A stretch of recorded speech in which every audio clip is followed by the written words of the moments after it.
So, we're going to start off our discussion of art objects by looking at architecture. And this is a logical place to start with medieval art because, as I mentioned before, the church is really very central to everything that they do. So, where is their artistic energy going to go? It's going to go into Christian projects, right? Church projects. So, architecture really is one of the significant items to look at when you're looking at medieval art because it was built for the community and was a communal project.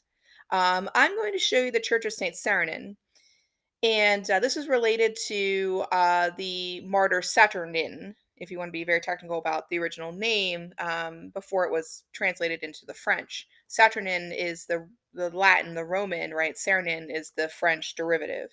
I'm going to show you the Church of St. Saturnin because I think it was one of the best representations of Romanesque architecture. I try not to show you too much stuff because the churches can kind of all start to look the same. They can be kind of become overwhelming. So I try to pick out a few key examples and go from there. Now, how does one become a saint? All right.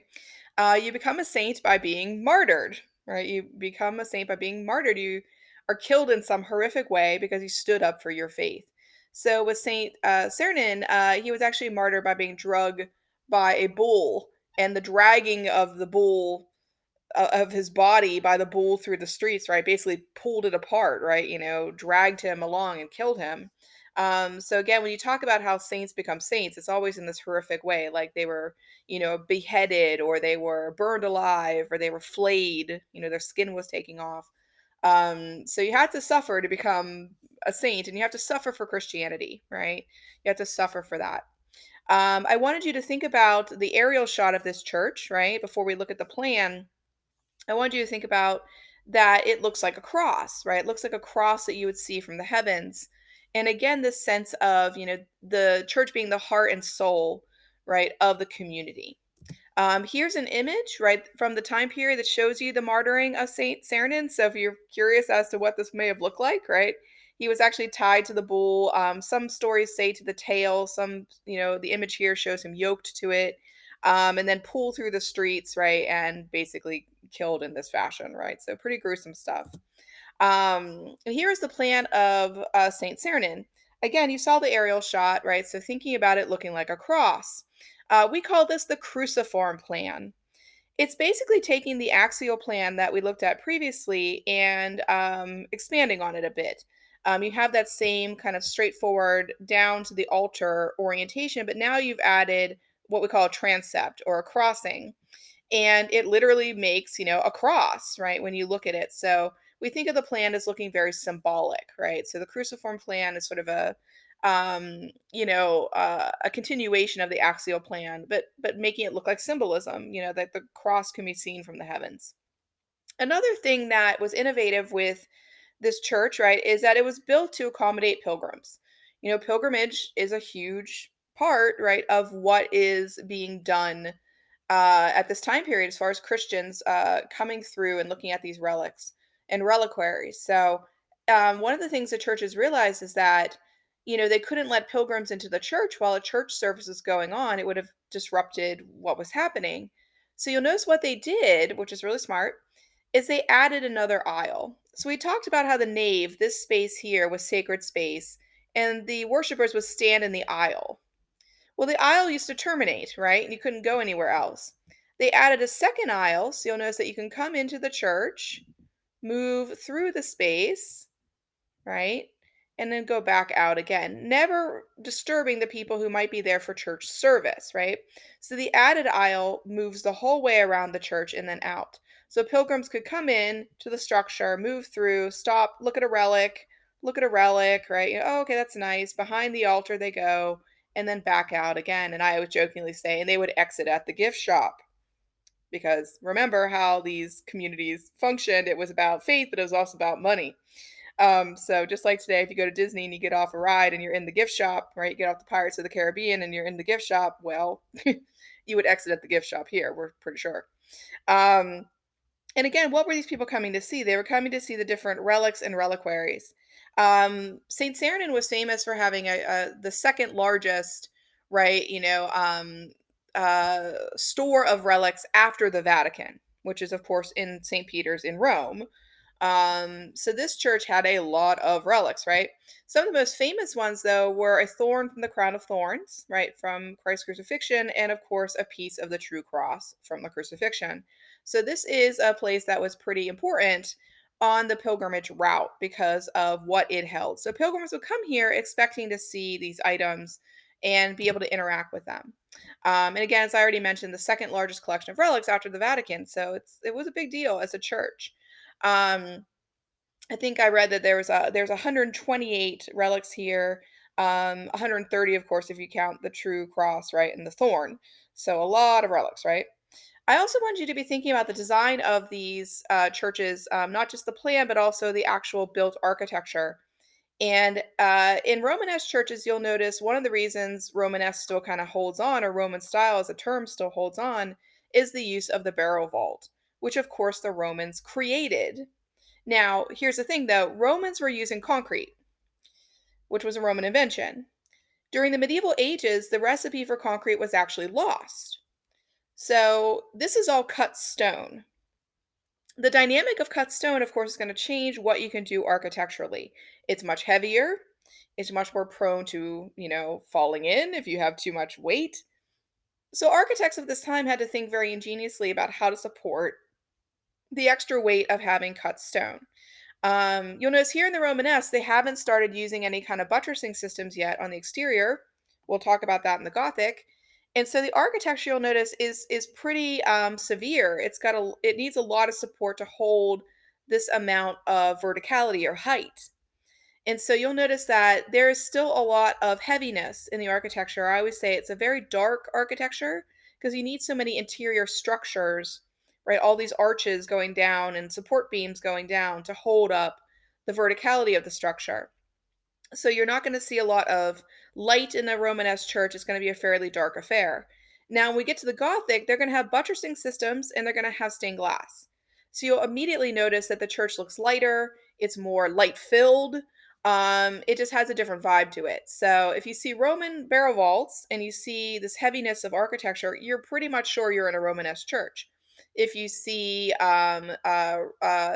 the use of different vaulting systems and buttressing systems, right, groin vaults, etc., then in lots of light, then you know you're probably in a Gothic church, right? So again, visually, you can kind of pick and say, oh, okay, just on sight, I can understand this, right? Here's another example of a Romanesque church, St. Madeleine, where again, you can see the Roman barrel vaults, right, going down through the structure, and there's much of a heaviness, right, to the architecture. So again, just a note on the actual interiors of these spaces and how they would have functioned. At St. Sernin, you can also look at sculpture, and I'd mentioned that a lot of the decoration of the church now turns to the exterior. And we think that's because Romanesque people felt that you needed to advertise now. You needed to show people visually, like, what's happening in the church. Why should you care about what's going on in this church, right? It's almost like billboards. That's how I always describe these. And this is a piece by the artist Giardinius, which actually is fairly unusual to have a named artist because the Romanesque was a very collective time, just like most of the medieval. And you usually didn't see named artists. So this is sort of interesting that you have a named artist here. But he created this piece we call Christ in Majesty for the exterior of St. Sernin. And I wanted to note how stylized it looked because we've really kind of talked about either realism or stylization in the course and how it's usually a lack of training or a lack of focus on the arts, or it's a stylistic choice. Here, we think it's more of a training issue, where like in Egypt, it was a stylistic choice. We think that not as many artists are being trained, right? Realism is not being passed down from the Greco-Roman classical learning, right? So they've now sort of moved to a more stylized look to these pieces. So you'll note that throughout the medieval. Um, where you have Christ kind of sitting in this mandorla, as we call it, and he has his hand up in the peace be unto you gesture, from which the peace sign actually derives. And you have the four evangelical symbols around the border, right, of the peace: Matthew, Mark, Luke, and John in their symbology. So again, kind of this idea of advertising more. And if you look at the stylization, I love how like it looks like his robe has these lines kind of drawn onto it, rather than it looking like the natural flow of fabric, right? It looks more like it's been drawn on there, like little lines being drawn on instead of it looking like realism, like flow of cloth. So again, much more stylized pieces. This is the Gilles Libertas work, Last Judgment, from the Church of Saint Lazare. So we've gone to a different church here. This is a church of Saint Lazarus. So you know of Lazarus' story, right?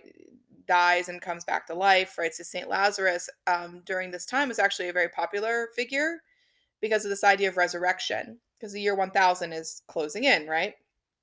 This piece is very famous because it shows Christ as the judge in the center of the piece. And to the left, you know, he has the wicked and the damned. And of course, the right is the righteous. If you've ever wondered where the term the Christian right comes from, it's not about just being right in their minds. It's about right and left as symbology, right? If you're on the right hand side of God in the judgment, you are, you know, chosen. If you're on the left, then you're being judged. You could potentially be damned, right? So you see, you know, this sort of playing out. Notice it's a very stylized image again, as these images would have been. And I always point to the weighing of the soul segment to kind of stress that Romanesque people did not feel life was fair. You know, to them the last judgment was coming, and they welcomed it. They were heavily Christian. They thought that this would be their release. The feudal system was backbreaking, right? Nothing in this world that they're living in is about fairness, right, or equity. It's about, you know, who can use you, right? Who can make you do things for them. It's the manor lords, right? And so if you look at the weighing of the souls, notice that this is not a fair weighing. You have the demons on the one side kind of pulling on the basket and kind of rigging the game. Romanesque people were very clear that the devil kind of lurked everywhere. The devil didn't play fair. You know, the world was coming to an end, and you better get right with God. You know, so again, you can see this kind of playing out in the millennial angst of these pieces where they feel very strongly that the world is coming to an end. You see a lot of second coming pieces where it's not about, let's say, maybe the judgment so overtly, but it's about kind of Christ as this judge, right, sitting on a throne in this sort of, you know, kind of ethereal way, right, this godly kind of way, this kingly way. And so you see this sort of popping up all over church architecture. Now, if you look at the bottom right, I wanted to mention that most of these images you're seeing, like the Gilles Libertas and here at St. Pierre, they're what we call portal sculptures. They're portal sculptures because you usually went through a door and they were above the door. So again, like a billboard. So we call these pieces portal sculptures because again, you're passing through and entering in. And this is when the artist would take that time to be like, hey, look at this. You know, want to make sure you're right with God, right? You better come in this church, right? Before the apocalypse comes. Also, in the Romanesque, of course, is the importance of the use of reliquaries and relics. The relics were the actual objects, right? The reliquaries are what held them. And so the Morgan Madonna that you're seeing here is actually what we call a reliquary. Now, the way that the Morgan Madonna worked is that this is something that when pilgrims went on a pilgrimage and collected little items, right, little vials of holy water, little medallions, right, at different sites, they could come home and put these in their reliquary holder, right? And so you'll notice her head has kind of this line right at the neck. Her head would have came off, and you could put the relics inside of her hollow body. Now, this might seem strange to us, but you know, the womb of Mary is as large as the heavens, right? As we learned when looking at icons. And again, this idea of putting a holy object in a holy object. So we might be like, what? She's like a jewelry container? But you know, to them, this would have made perfect sense, right? No, she's a Theotokos still. She's still bearing God. And you'll notice that the Christ child has become full on homunculus at this point. So if you've studied the homunculus materials I gave you, the little man, right? There's this idea that, you know, Christ was never a child. He was a little man. He was fully, you know, God and fully man. So he's never shown as like a wailing baby in the medieval. But again, over time, he gets more and more mannish. I always joke here that he has like a receding hairline. So he's full on homunculus. He's full on little man. Um, as you know, also this is the Theotokos, or Mary is bearing God, right? So it's sort of interesting to consider. The materials are very humble. It's made out of wood and would have been painted, right? So she would have had her blue Marian cloak on. It would have been painted. And again, this is something that as pilgrims came home from their travels, they could put their items inside the reliquary. And again, you know, just thinking about this from a personal experience, My grandmother was very Catholic, and we're originally from Czechoslovakia on that side. So towards the end of her life, she decided to go back to Czechoslovakia and go to a lot of these different reliquary sites, relic sites, right? And so when she came home, she had like little vials of holy water. She had little medallions of saints. So when she died, I actually inherited this stuff because my mom was like, "Well, do you want it?" And I was like, "Well, yeah, based on what I do for a living, I actually wouldn't mind having it because it's interesting to me. So sometimes I wear her saint medallions, even though I'm not Christian, because again, it's just something very interesting to me as someone who teaches this practice and has been, close to someone who fervently believed in these things. Why would people do these things? What were they bringing back, right? So they'd bring back these little items and they'd store them right in these reliquary containers. Here's the Morgan Met at its home in the Metropolitan Museum of Art. There's also another version of it in the cloisters in New York as well. I wanted you to see the actual scale of this to really get a sense of like this was kind of like a big jewelry box, right? That you'd put your stuff in, at the end of the day. And again, if you go around and you go to different European churches and you see these, or you go to somewhere like the Metropolitan Museum of Art and look at their medieval art collections, you can see these kind of relics and the different ways that they were stored. By the way, the Morgan Madonna, and here you'll see the Fischi Morgan Stereoteque, which is basically like the Morgan reliquary. Um, J.P. Morgan was a industrialist, right, in the 20th century, and he spent a lot of money collecting medieval art. So if you go to the Metropolitan Museum of Art, you especially see what we call the Morgan collection. That's why it's called the Morgan Madonna, and you see the Morgan here also attached to the title. Um, and it's great for us that he collected all this stuff because now we can kind of see it right in a concentrated collection. But you'll notice that pieces of the true cross, right, could be stored in these little objects, right? We also can think about not just true cross, crown of thorns, that kind of stuff, but the fact that a lot of relics are actually pieces of saints' bodies. So here with the St. Alexander reliquary, which was made using a technique we call repoussé, which is like beating metal with a little hammer, right? Molding it with a little hammer and beating it into shape. So it's an interesting method you don't see a lot, right? It's something you see somewhat more in the medieval, where they'd use these little hammers and beat, like here the silver, they'd beat it into the shape, right? Um, it's a little bit different than like a casting method. But a reliquary like this of St. Alexander, the shape of it tells you what's inside, which is a part of his cranial bone, right? His skull bone. And so these items were, basically created as a way of understanding what saints' bones were inside of these reliquaries. So a lot of times when people went to these churches, right, they were seeing these reliquaries with these saints' bones inside. So this was something that would be venerated or worshipped, right, by people as they went to these pilgrimage churches. One of my favorite reliquaries is the Saint Foy reliquary. And Saint Foy, foi in French means faith. So I always joke that if you're a Harry Potter fan, you should have known Malfoy was bad because Mal in French is bad and foi is faith. So he's literally like Draco Malfoy or Dragon Bad Faith. So if you know linguistics and you're reading Harry Potter, you're like, oh, he's bad, right? You're not gonna be good. So Saint Foy, Saint Faith, right? And the Saint Foy is actually a very interesting figure because she was a child saint. So she was martyred as a child. So this kind of gives her a little extra cred, a little extra weight. And this reliquary also has a funny story because it was in one church, and then the monks of another church came and stole it and took it back to their church. Now, one of the Ten Commandments, right, is "Thou shalt not steal." So I find the story rather amusing. But this is how religion and politics often intersects. People knew that if you had these really fantastic reliquaries, you're going to get more traffic at your church. It's an economic argument, right?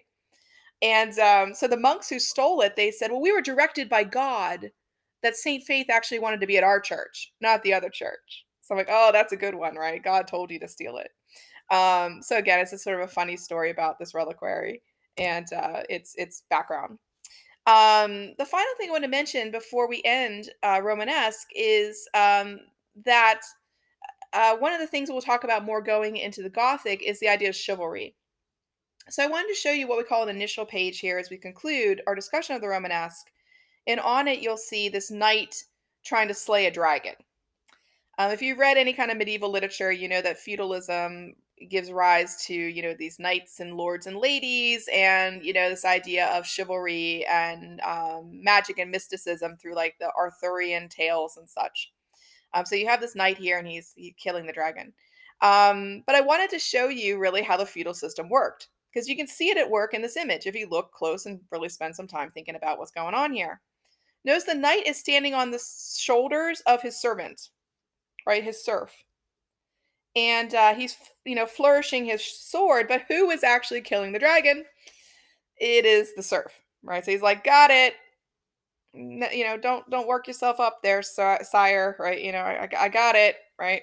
And I think this is a visual that says a lot about the feudal system, right? That it was the little people that held it up. It was the little people that kept it going. It was the 90%. And again, the lord kind of looks like a peacock, right, standing there flourishing ashore, and the dragon's like already half dead, basically. So, yeah, just a little note on that. And I wanted to mention a little bit about initial pages. We haven't looked at any book arts here in our discussion of the Romanesque, but there's still a very important production happening at this time. And initial pages were often used to start new chapters. And so you would have like this giant R that you see that would start the paragraph, right, or start the conversation of what was written in the page. And so initial pages became very popular and were very ornate, right, with how they looked. So again, a lot of wealthy people were still buying a lot of books at this time. Literacy rates were rising. If you've ever heard the expression, that was a red letter day, which means it was like a really good day or a really exciting day or a special day. It was a red letter day. It actually comes from medieval manuscripts because often with prayer books, they would signal to you that it was a saint's day or a feast day by having the first initial be red. So again, it's something that passes down into our lexicon or our way of speaking, right? It was a red letter day. So again, just a little bit of fun pop culture to finish our lecture.